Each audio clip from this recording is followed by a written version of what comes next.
Olá a todos. Sejam muito bem-vindos a essa palestra, tá certo? Meu nome é Paloma, eu sou psicóloga e hoje nós vamos conversar um pouquinho sobre a saúde mental, sobre a saúde emocional.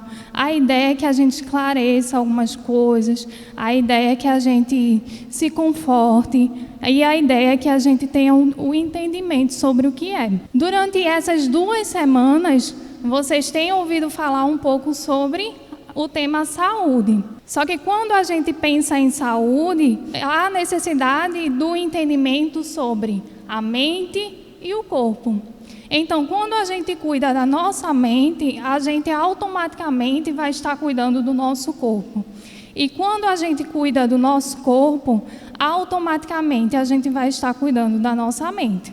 Durante esses dias, vocês tiveram a compreensão sobre os exercícios físicos, a importância dos exercícios físicos, a importância de uma boa alimentação, a importância do cuidado com a saúde bucal, a importância de realmente cuidar do corpo. E hoje nós vamos falar um pouquinho sobre a mente. Como Rosana comentou, hoje nós vamos falar um pouco sobre a ansiedade e o luto. Nós estamos vivendo realmente um período difícil, um período atípico, que trouxe em evidência algumas necessidades quanto aos cuidados ao nosso emocional, à nossa mente e ao nosso corpo. Eu queria perguntar a vocês, hoje você já se perguntou como está se sentindo? O que é que está sentindo hoje? Você já se perguntou o que passa por minha cabeça? Quais são os pensamentos que passam por minha mente? Hoje você já se perguntou? Isso coloca em evidência o quanto nós estamos dando atenção ao que também é importante, ao que também é necessário. Quando se trata do Covid-19, houveram muitas mudanças com relação ao trabalho, mudanças com relação às atividades aqui do CDI, mudanças com relação aos hábitos escolares dos seus filhos.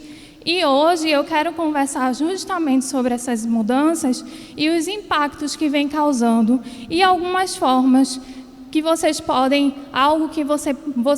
fazer para ajudar no dia a dia, ajudar a lidar com os filhos de vocês. Então, quando se trata do Covid, houveram mudanças, tristezas, perdas, ansiedade, houve o isolamento, houve o medo da contaminação.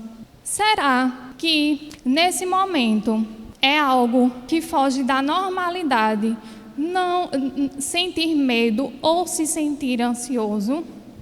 Será que foge da normalidade estar com medo nesse momento? Será que foge da normalidade se sentir preocupado ou se sentir ansioso?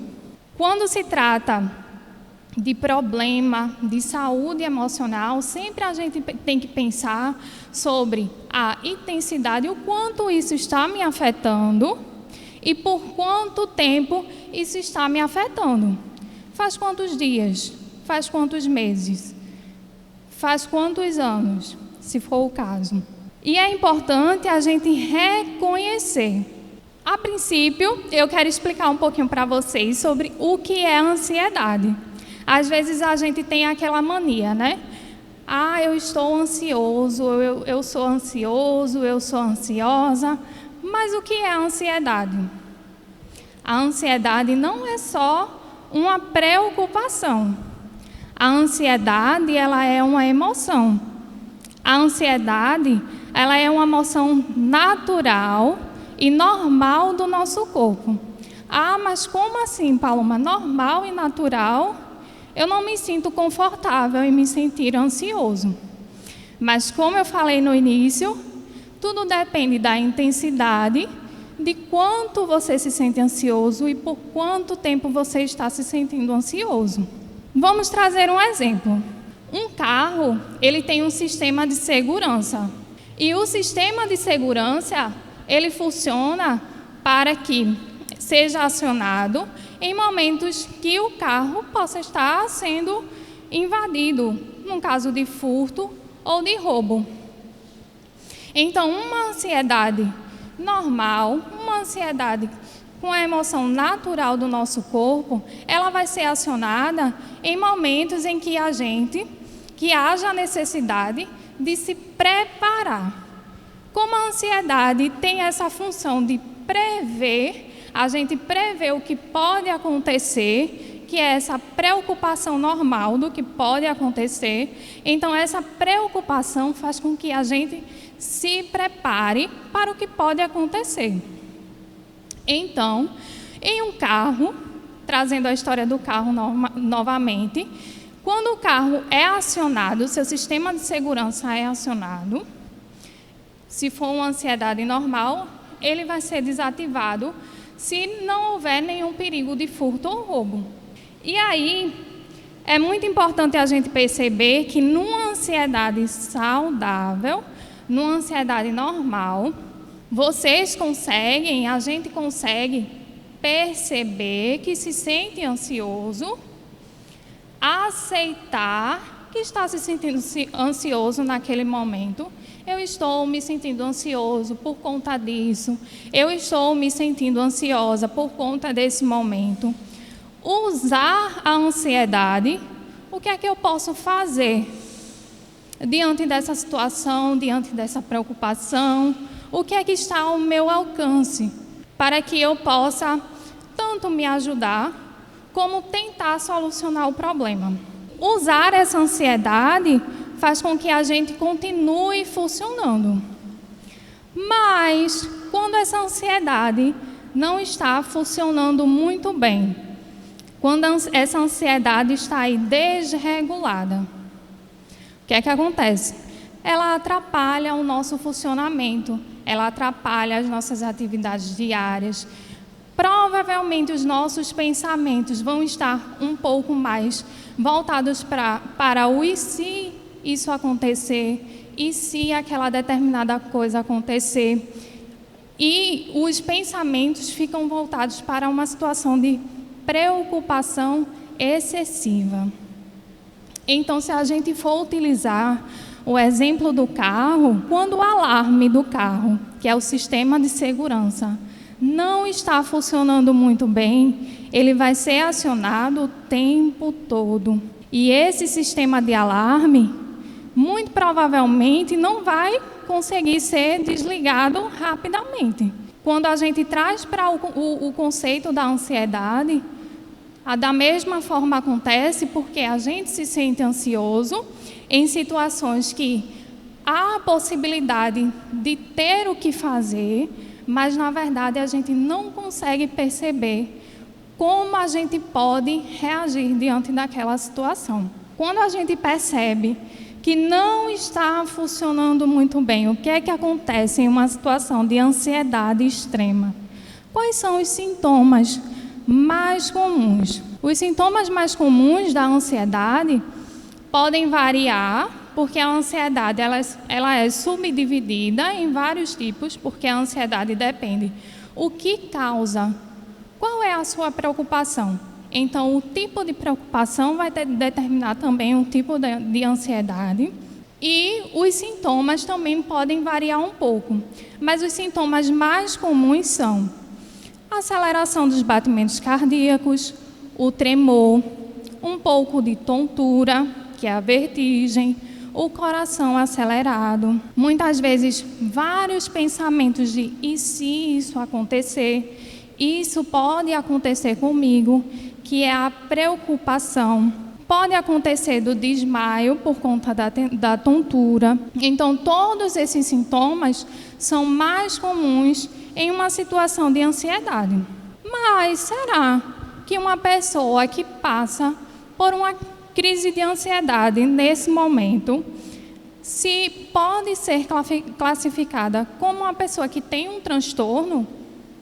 Não, nem sempre. Por isso que é importante, eu vou sempre lembrar aqui, que quando você percebe que algo não está funcionando muito bem, que o seu corpo não está funcionando muito bem, é importante que procure a ajuda do profissional. E aí, em uma situação de ansiedade, acaba que a pessoa que está naquela euforia, né, de sentimentos, de ansiedade extrema, aceleração dos batimentos cardíacos, tremor, aquele suor frio, aquela tontura, acaba percebendo a situação de uma forma maior. E acaba que, vamos dizer assim, esquece ou não consegue visualizar algumas formas de lidar com aquela situação. Quais são os recursos que eu tenho disponível que eu posso utilizar ao meu favor? E se a gente for trazer para a situação do Covid, para o período que a gente está vivendo hoje, será que hoje, em uma situação de Covid, será que a gente não vai sentir medo? Será que a gente não vai se sentir ansioso, preocupado? Quando a gente pensa em uma situação de ansiedade, como eu disse, né? Pensar nas estratégias. Perceber, estou me sentindo ansioso nesse momento. Usar a ansiedade. O que é que eu posso fazer? Me sinto ansioso agora. Eu posso me retirar do local, respirar um pouco, eu posso pedir ajuda, posso. Em uma situação de uma ansiedade que não chega, né, a essa tontura e essa aceleração maior dos batimentos, é importante pensar nos recursos que você tem disponível. Por exemplo, em uma situação, hoje, como a gente está vivendo, passando por um período de pandemia, essa preocupação com a contaminação do Covid. O que você pode fazer? O que está ao seu alcance? Porque é muito importante que a gente entenda que existem realmente coisas que a gente não tem controle 100%, controle total. A gente não consegue. Mas sobre essa situação que a gente não tem o controle total, o que é que está no seu alcance? Sobre a situação do Covid. Utilizar uma máscara, essa é uma forma de se proteger. Essa é uma forma de diminuir a tensão. Utilizar o álcool em gel, essa também pode ser uma forma. Manter o distanciamento também pode ser uma forma de diminuir essa preocupação. Uma outra forma é cuidar do corpo. Atividades físicas, sim, muito importante. Ter momentos em família também é muito importante. Cuidar do corpo com relação à alimentação também é muito importante para que também você consiga cuidar da sua mente. Cada pessoa é única. Cada pessoa vai interpretar a situação de uma forma. Então, ao interpretar a situação de uma forma, vão existir pensamentos, você vai ter os sentimentos, você vai ter suas emoções e vai reagir àquela situação, vai ter seu comportamento. O que é que você pode fazer? O que é que está ao seu alcance hoje? É muito importante que a gente pense também que hoje, o momento em que estamos vivendo, percebendo a realidade, é um momento difícil. E é muito importante que a gente também não negligencie ou fuja, como se, não está sendo nada difícil não, está tudo ótimo, está tudo bem comigo, as coisas estão normais, que é sempre pensar, está tudo legal, está tudo positivo. E essa não é a ideia do equilíbrio emocional, essa não é a ideia de ter a saúde mental. A ideia é perceber a realidade e perceber o que está acontecendo e também aprender formas de lidar com aquilo. Hoje, em uma situação do Covid, o que é importante vocês pais trazerem para os seus filhos, o que é importante vocês absorverem para diminuir essas tensões, para diminuir a preocupação. Ter o conhecimento sobre o que está acontecendo. O que é o Covid? É um vírus? Ter o conhecimento quanto às reações que esse vírus pode nos trazer. Quais são os sintomas que uma pessoa com Covid pode ter? E essas informações são muito importantes para que sejam passadas para os seus filhos. Imagina o seguinte, não sei se vocês já tiveram essa experiência de brincar com uma venda e ter que verificar quais são os objetos através do tato. Então, uma criança, quando não tem o conhecimento sobre o que está acontecendo, acaba que ela fica perdida sobre o que fazer, sobre como pode reagir. Então, é muito importante que não negligencie e não esconda as coisas que estão acontecendo. Explique para o seu filho, responda as perguntas e os questionamentos que ele está fazendo. Se você não souber, no momento, a pergunta que ele está fazendo, procure se informar, pergunte para alguém e informe, porque ele também está tentando criar formas para lidar com aquela situação. Da mesma forma que para vocês está sendo difícil, houveram mudanças, para as crianças também está sendo difícil e houveram mudanças.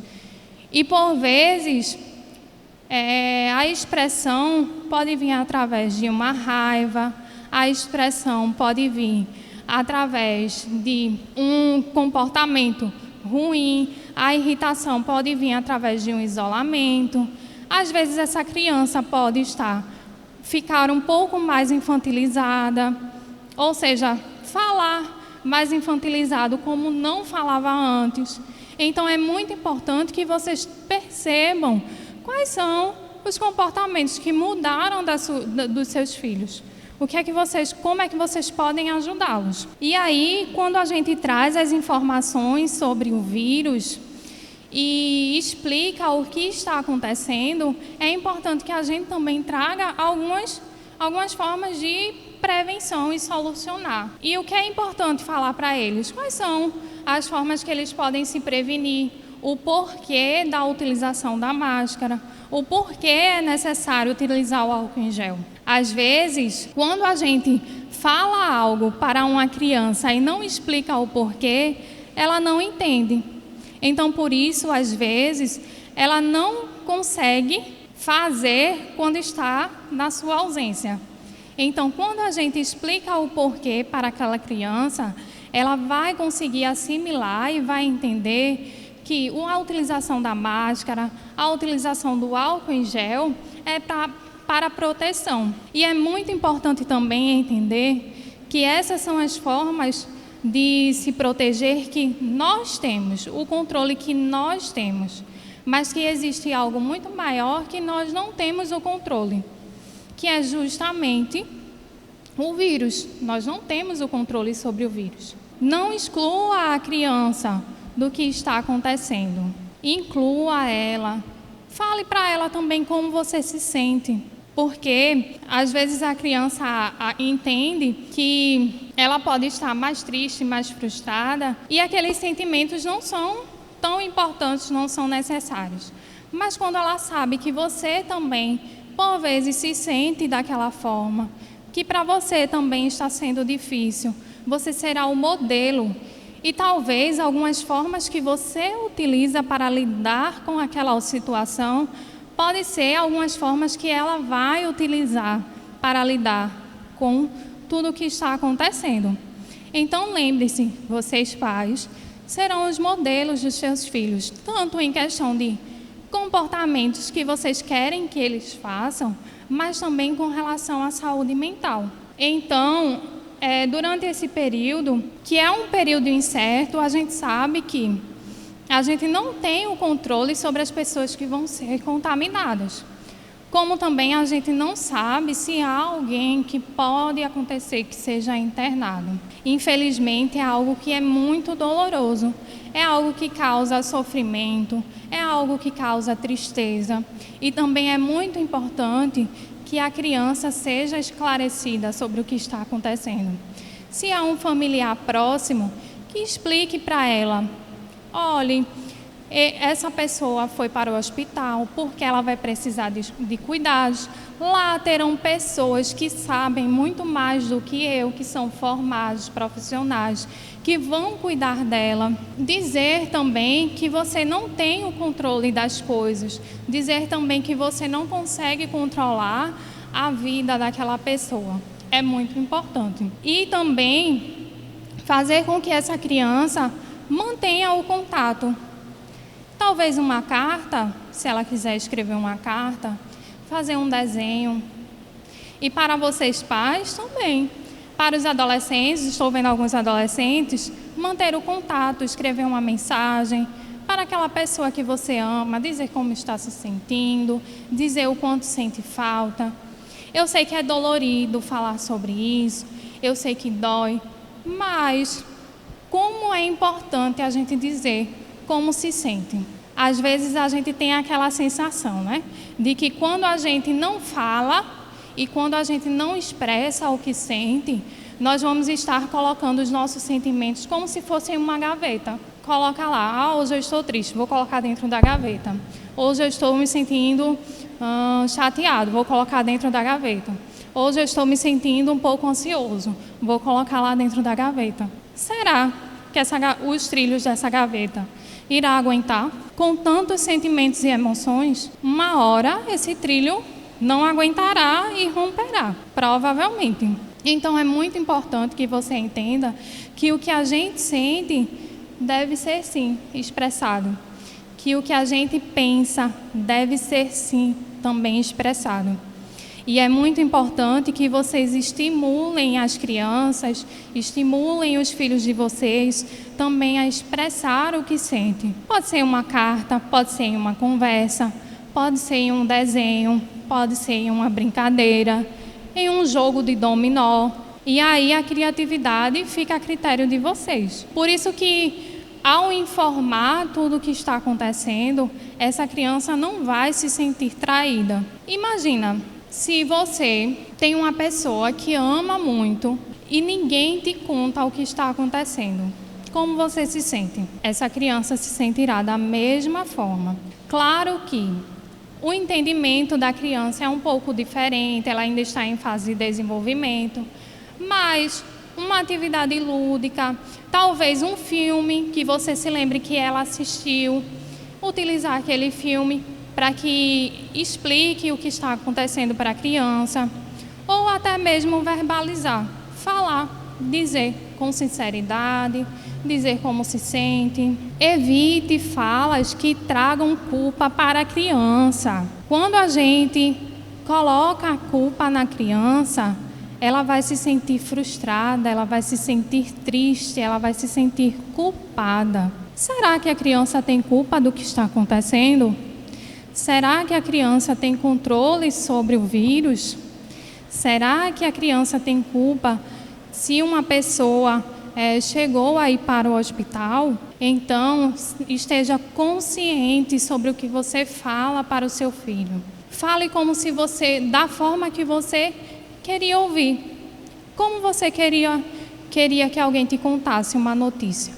Como você queria que alguém te explicasse o que está acontecendo. Então, nesse momento, é importante que a gente seja empático. Obviamente que a gente não consegue sentir na totalidade o que o outro está sentindo. A gente não consegue, porque o sentir é algo particular.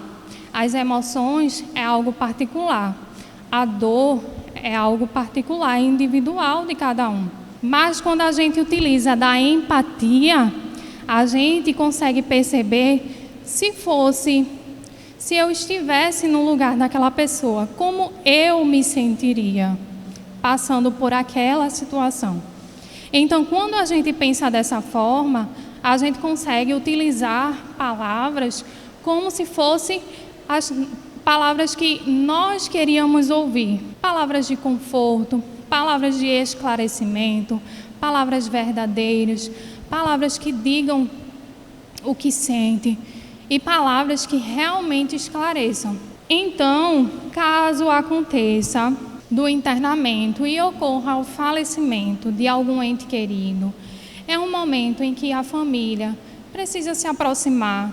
É um momento em que a família precisa também sempre comunicar o que está acontecendo. Dói muito, é sofrido. A pessoa que estava naquela situação não será substituída, mas nesse momento, estar com o outro, nesse momento, falar com alguém que você confia, nesse momento, abraçar quem você pode abraçar na sua casa, nesse momento, fazer uma ligação com quem realmente pode te ajudar. E da mesma forma, é importante que vocês tragam essa informação para a criança, essa informação para o seu filho. A criança, ela não tem um entendimento concreto sobre a morte, sobre o falecimento. Não tem, mas ela vai entender da sua forma. Ela não vai se sentir traída e incompetente sobre o que aconteceu. Que tal falar sobre como você se sente? Que tal falar sobre o que você fez para lidar com aquela situação? Que tal encontrar pessoas que você ama? E é importante a gente entender que o luto, que o sofrimento sobre alguém que não está mais aqui, que é alguém que faleceu, é algo particular e individual. O sofrimento e o luto não tem um tempo certo, não tem um período de duração. Por isso que é tão importante viver aquele momento, porque é um momento em que você vai se restabelecer, em que você vai compreender aquela situação. Então, no luto, quando a gente pensa no luto, existem várias fases do luto. Vão existir momentos em que a pessoa vai se isolar, em um luto saudável, né? Vamos pensar aqui em um luto saudável. O isolamento e a negação, sim, pode acontecer. No luto pode acontecer a barganha, sim, pode acontecer. Pode acontecer a raiva por ter sido, talvez, né, esse pensamento de ter sido abandonado.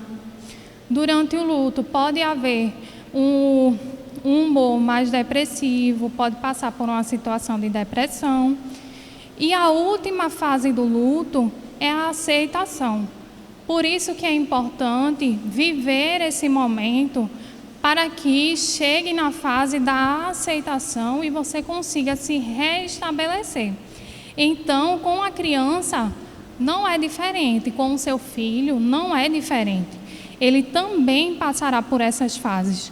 Então, ele também precisará se restabelecer naquele momento. E aí existem alguns comportamentos mais comuns que o seu filho, que a sua filha pode estar aí apresentando e que você talvez esteja achando que seja um pouco fora do que seja normal.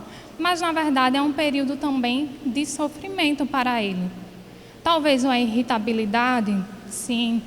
Talvez se sentir culpado, também. Se isolar, também.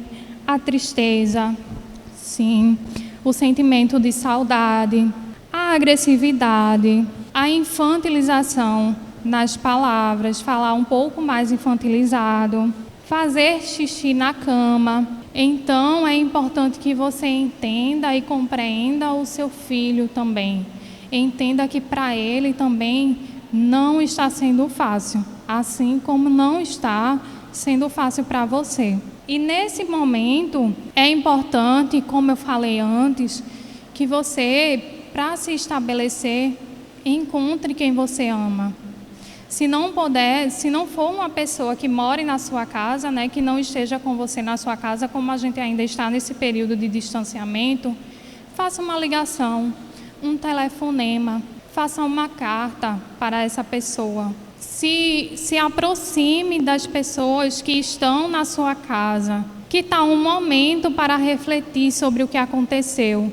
Que tal um momento para se restabelecer e encontrar novas formas? E encontrar novas formas para lidar com tudo o que está acontecendo. Falar o que sente nesse momento é muito importante. Então, encontrar pessoas, estar com as pessoas da sua casa, naquele momento em família, onde cada um pode falar o que sente. Entrar em contato por telefone, onde cada um pode falar o que sente. Fazer aquele momento familiar é muito importante para o fortalecimento. Não há um remédio que possa dar, né, assim, em que o luto vai sumir de um dia para o outro. E como eu sempre falo, o luto, ele deve ser vivido, apesar de ser dolorido. Era uma pessoa importante, era uma pessoa que tinha um significado, era uma pessoa que tinha uma representatividade na sua vida. Continue fazendo as atividades da sua casa e estimule os seus filhos a lhe ajudar, até aquele momento de comunhão, um ajudando o outro, um dando a mão ao outro. Incentive o seu filho a fazer as coisas que antes ele fazia quando estava em casa. E converse com ele para que os dois possam estar fazendo juntos. E pode ser uma forma dos dois se incentivarem. E para finalizar, um lembrete sobre tudo que a gente conversou aqui, sobre tudo que foi falado aqui nesse momento. Logo no início, como a gente conversou, a mente não está separada do corpo. Quando a gente cuida do nosso corpo, quando você tem um momento para dar atenção ao seu corpo, você também estará cuidando da sua mente. Então, quando você separa um momento para perceber como está se sentindo naquele dia, o que é que você pode fazer para melhorar, quais são as atividades que você geralmente faz que se sente bem. Existem algumas atividades que são realmente prazerosas e que fazem a gente se sentir um pouco melhor. E lembrando que, nesse momento, é importante conhecer. Conheça o seu filho. Quem é o seu filho? Quem é o seu filho para você? Conheça-o, saiba quais são os gostos dele, saiba quais são os momentos em que ele não se sente bem e esteja disposto a ajudá-lo. E dessa forma você vai ajudá-lo e ele lhe ajudará naquele momento, porque ele também saberá que também não está sendo fácil para você. Evite culpabilizar, evite colocar a culpa em alguém sobre o que aconteceu. A gente não tem o controle sobre a vida. A gente não tem o controle sobre o que aconteceu. Então, evite palavras de culpa, evite palavras de julgamento. Use a situação para trazer uma reflexão para o seu filho. Tanto a situação do Covid, sobre o que ele pode fazer diante dessa situação, sobre também uma reflexão que nem todas as coisas a gente tem um controle. Mas sobre, em todos os momentos em que a gente não tem um controle, o que é que a gente pode fazer? E por último, não esconda, não oculte o que está acontecendo. Não esconda como você está se sentindo. Converse com seu filho, tenha um diálogo com ele. E quando você tem um diálogo com seu filho, você compreenderá o que ele está sentindo. Você compreenderá o porquê ele está mudando, o porquê o comportamento dele mudou naquele momento. E quando necessário, procure ajuda. Aqui no projeto tem vários profissionais, tem o psicólogo, aqui no projeto tem a nutricionista, aqui no projeto tem a médica, aqui no projeto tem um fisioterapeuta.